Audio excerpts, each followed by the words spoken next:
ታዲያስ እኔ ለመጠየቅ የፈለኩት ይህ አንድ ሰው 4 ሚስቶች ማግባት ይፈቀድለታል ስለሚባለው ጉዳይ ነው። ይህን ማድረግ ከፍተኛ ጾታዊ አድሎን የሚያንጸባርቅ ስለሚመስለኝ በትንሹም ቢሆን ቢብራራልኝ ፈልጌ ነው።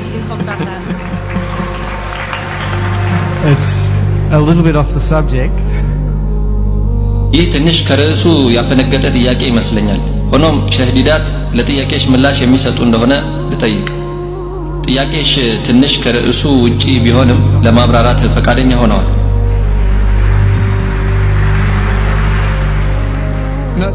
አረቦች ወደ አሜሪካ ወይንም ወደ እንግሊዝ ሲሄዱ ምዕራባውያኑ መጀመሪያ አረቦቹን ምን እንደሚጠይቋቸው ታውቃላችሁ?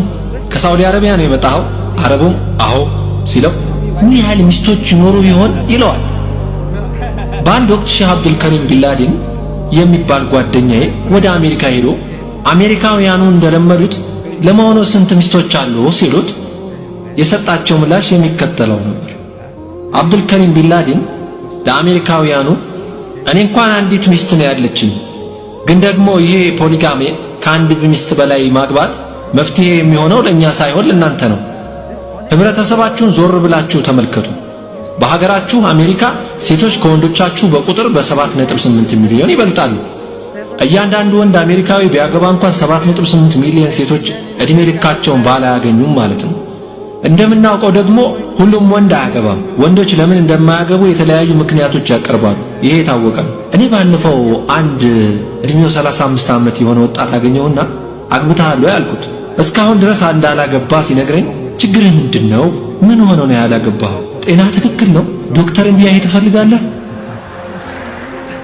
እንዴት እስካሁን አታገባ ካልኩት በኋላ በልና ተከተለኝ። አንዲት የጓደኛችን ልጅ አለች፣ ቆንጆና የተማረች ናት። ቤተሰቧም ጥሩ ቤተሰብ ነው። ከዚህ ቤተሰብ ላስተዋውቅህ ብየው ወደ እነርሱ ቤት በመጓዝ ላይ ያለን ደጃፋቸው ሲደርስ እግሩን ያዘ። ይህ ወጣት ለምን ማግባት እንደማይፈልግ ምናልባት ለራሱ ያውቀዋል። ሊነግረኝ ግን አልፈለገም። ምናልባትም በአእምሮ እስካሁን ያለፈበትን ህይወት ሲያሰላስል ከእንግዲህ ይቅርብኝ፣ አልፎብኛል፣ አልቆልኛል ብሎ ተስፋ ቆርጦም ሊሆን ይችላል፣ አይታወቅም። ወንዶች የማያገቡበት በርካታ ምክንያቶችን ሊደረድሩ ይችላሉ።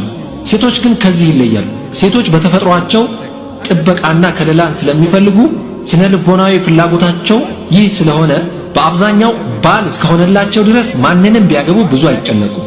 ስለዚህ እያንዳንዱ ወንድ እንደማያገባ ይታወቃል። ወደ ታሪካችን ስንመለስ በአሜሪካ ሁሉም ወንዶች ቢያገቡ እንኳን እንደዚያም ሆኖ 7.8 ሚሊዮን ሴቶች ትዳር አያገኙም። ይሄ ብቻ አይደለም። በዚህችው ሀገር 25 ሚሊዮን ግብረ ሰዶማውያን